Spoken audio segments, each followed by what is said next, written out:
কিছু ভ্রমণ হয় গন্তব্যের জন্য, আর কিছু ভ্রমণ মনে থেকে যায় পথে। কখনো কখনো সেই পথই আমাদের নিয়ে যায় এমন এক পৃথিবীতে যেখানে নীল আকাশ আর সমুদ্র মিলে যায় এক দিগন্তে, যেখানে মেঘের খুব কাছ দিয়ে হাঁটতে হাঁটতে মনে হয় পৃথিবীটা বুঝি একটু অন্যরকম। আর সেই পৃথিবীর নাম লাঙ্কাউই, মালয়েশিয়ার নীল সমুদ্রের বুকে সবুজে মোড়া এক স্বপ্নের দ্বীপ। কিন্তু এই গল্পের শুরু লাঙ্কাউইতে নয়, শুরু হয়েছিল কলকাতা থেকে। আমরা এসে গেছি কলকাতা ইন্টারন্যাশনাল এয়ারপোর্ট। মালয়েশিয়ার ট্রিপ শুরু হতে চলেছে আজকে 22শে ডিসেম্বরের প্লেন, 21শে ডিসেম্বর রাত্রির এখন ক্যালকাটা ইন্টারন্যাশনাল এয়ারপোর্ট। আমাদের প্লেন রাত্রির 12টা 10, তো আমরা একটু তাড়াতাড়ি এসছি। এবার লাগেজ দিয়ে তারপর আমরা ভেতরে গিয়ে ওয়েট করছি। আমরা ইমিগ্রেশন ক্রস করে ঢুকে গেছি। হ্যাঁ, ফিলিপিন্স আমরা এখান থেকে যাইনি তো। একটা নতুন দেশের উদ্দেশ্যে শুরু হলো আমাদের যাত্রা।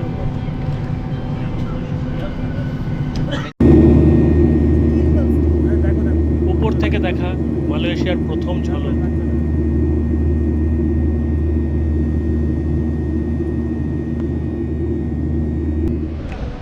দীর্ঘ আকাশ যাত্রার পর অবশেষে আমরা এসে পৌঁছলাম মালয়েশিয়া। আমাদের প্রথম গন্তব্য কুয়ালালামপুর। কিন্তু কুয়ালালামপুরে আমাদের যাত্রা থেমে থাকে না, সামনে তখনও অনেকটা পথ। আমাদের গন্তব্য Batu Ferringhi. Welcome from Malaysia. কুয়ালালামপুরে আমরা এসে পৌঁছেছি সকাল 6টা 45-এ। তারপর ওখান থেকে টার্মিনাল 2, সেখান থেকে লাগেজ কালেক্ট করে আমরা বাস ধরে কেএল সেন্ট্রালের দিকে যাচ্ছি।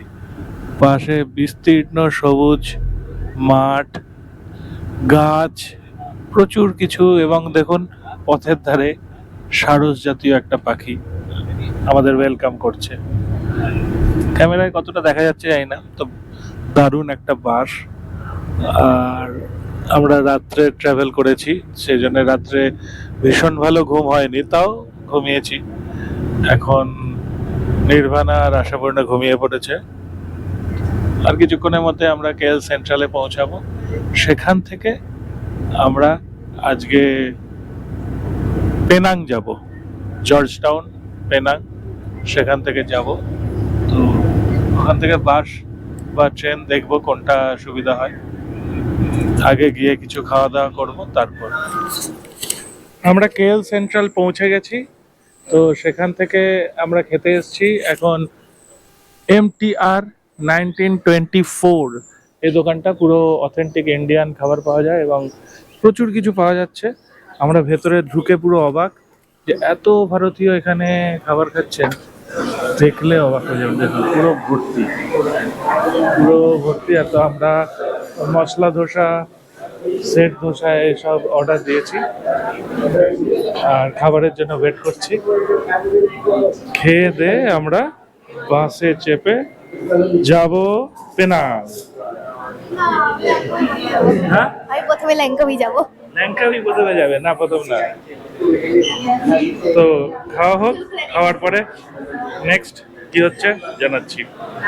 কেএল সেন্ট্রালের ব্যস্ততা পেরিয়ে এবার আমাদের যাত্রা শুরু হলো পেনাংয়ের পথে। প্রায় 400 কিলোমিটারের দীর্ঘ পথ।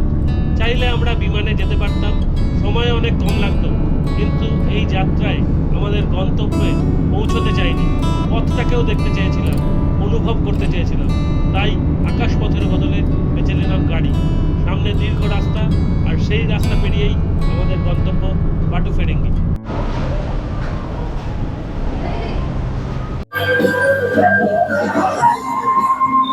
আমরা পেনাং যাওয়ার পথে এক জায়গায় আমাদের ড্রাইভার ভাই আরিফ দাঁড় করালো, তো সেখান থেকে এসে আমরা ওপরে উঠলাম লিফট দিয়ে। এখানে সব জায়গায় লিফট, কোনো হাঁটা চলার ব্যাপারই নেই, নিজেকে কষ্ট করে ওঠার কোনো ব্যাপার নেই।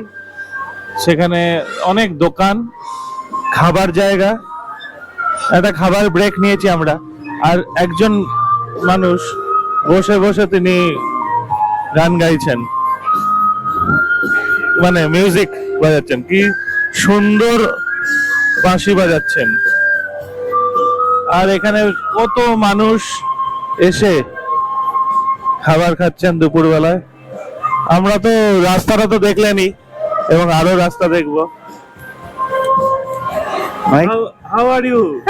Okay. এই আমাদের আরিফ, আরিফ, হাফিজ, Hafiz.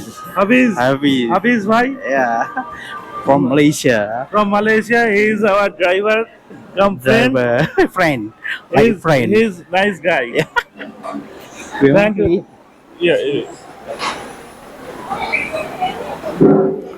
খুবই ভালো মানুষ হাফিজ ভাই। মালয়েশিয়ান মানুষরা সত্যি এত সুন্দর, আমি প্রথম দিন এসেই অভিভূত।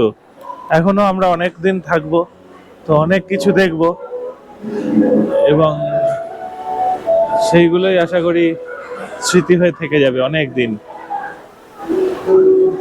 দেখি কিছু খাবার জোগাড় করতে হবে।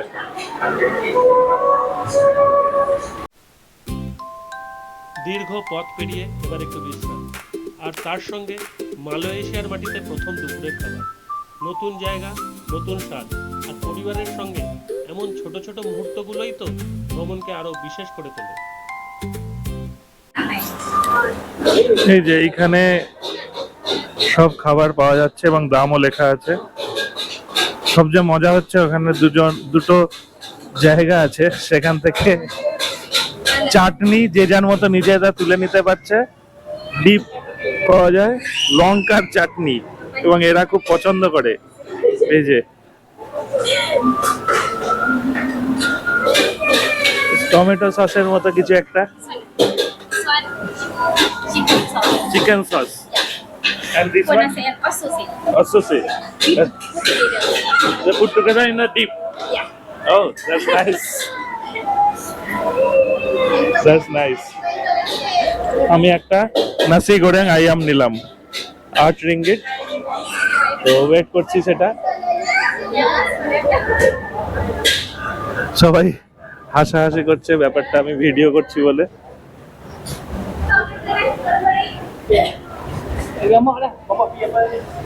এই জায়গাটা খুব সুন্দর, সবাই বেশ এসে বসে খাওয়া দাওয়া করতে পারে, এবং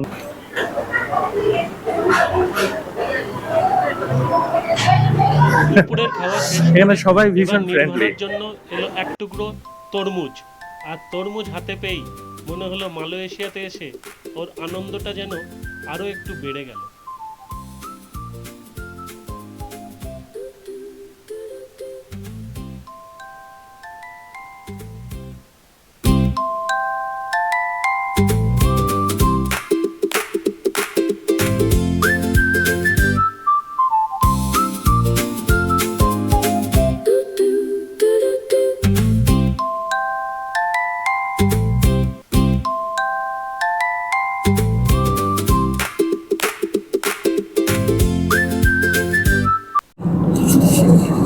ঘড়িতে 4টে বেজেছে আর আকাশ কালো করে মেঘ এসে গেছে।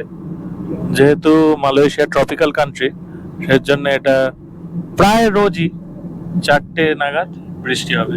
খুব বেশি বৃষ্টি হবে না, কিন্তু অল্প কিছুক্ষণ বৃষ্টি হবে, তারপর আবার দেখুন ওদিকে নীল আকাশও দেখা যাচ্ছে, আবহাওয়া পরিষ্কারও হয়ে যাবে কিছুক্ষণের মধ্যে। কিন্তু এটা মোটামুটি নিত্য নৈমিত্তিক ঘটনা। ওইদিকে দেখুন কত বেশি জোর বৃষ্টি হচ্ছে।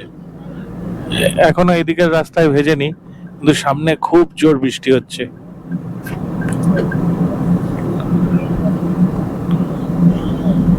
যত পাহাড়টার কাছে যাচ্ছি তত ঘন বৃষ্টি দেখা দিচ্ছে। আর এই রাস্তাটা অনবদ্য। আমরা যে রাস্তা দিয়ে যাচ্ছি কুয়ালালামপুর থেকে পেনাং, 359 কিলোমিটার। দেখুন বৃষ্টি এসে গেল, পাহাড়ের গায়ে মেঘগুলো কি সুন্দর খেলা করছে। 359 কিলোমিটারের রাস্তাটা কোথাও একটু খানাখন্দ দেখলাম না।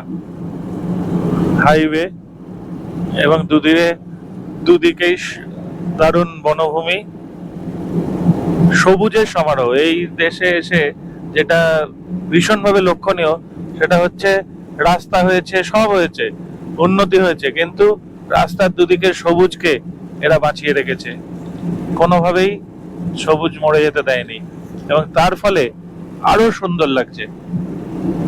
প্রকৃতি যা দেবার তাই দিয়েছে, এক্সট্রা কিছু দেয়নি, কিন্তু সবুজটাকে এরা মরতে দেয়নি।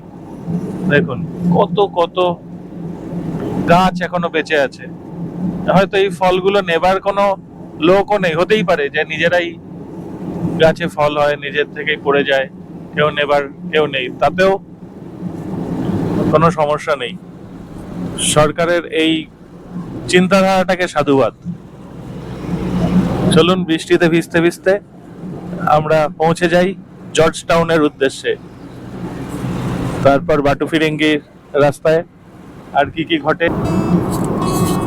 কি অপরূপ লাগছে ব্রিজটা,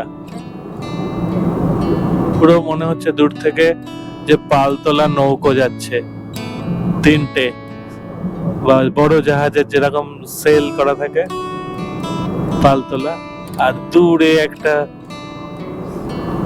শহর, তার স্কাই লাইনটা দেখুন কি সুন্দর।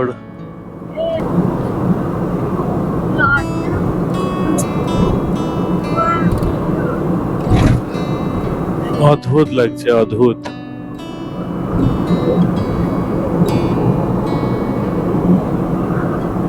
এই পড়ন্ত বিকেলে এরকম একটা জার্নি সারা জীবন মনে রাখার মতো। এবং আমাদের এই গাড়ি করে আসার ডিসিশনটা খুবই যথার্থ হয়েছে। বাসে বা ট্রেনে এলে এই জিনিসটা উপভোগ করতে পারতাম না একদমই।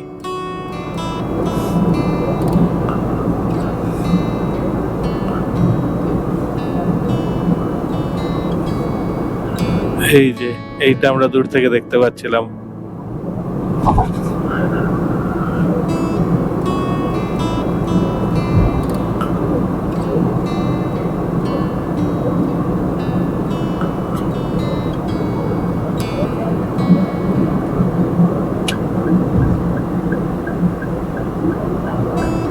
সামনে জর্জ টাউনের স্কাইলাইন।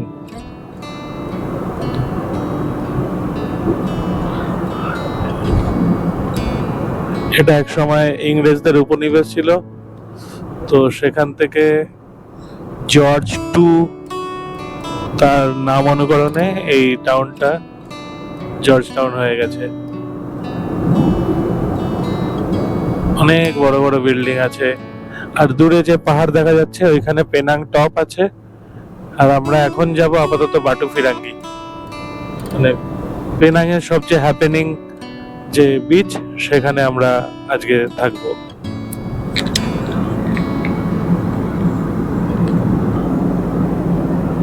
আমরা এতক্ষণ বনভূমি দুধারে প্রান্তর পেরিয়ে এসেছি, এসেই হঠাৎ একটা দুর্দান্ত শহরে প্রবেশ করেছি।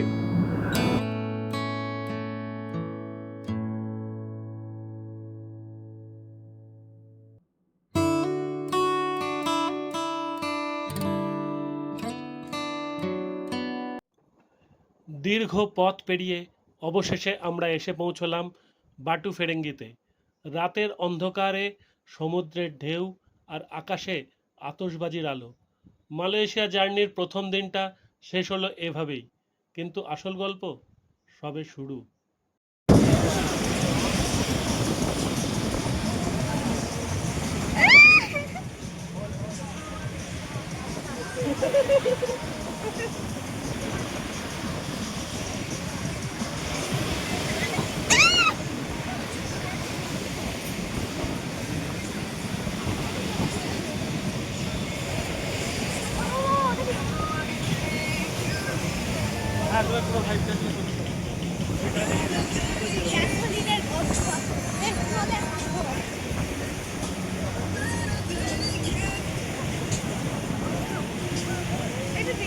দারুণ দারুণ।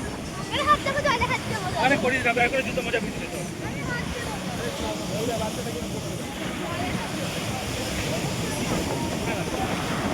আমরা আছি এখন আমরা পুরো রাংকাউই পর্যন্ত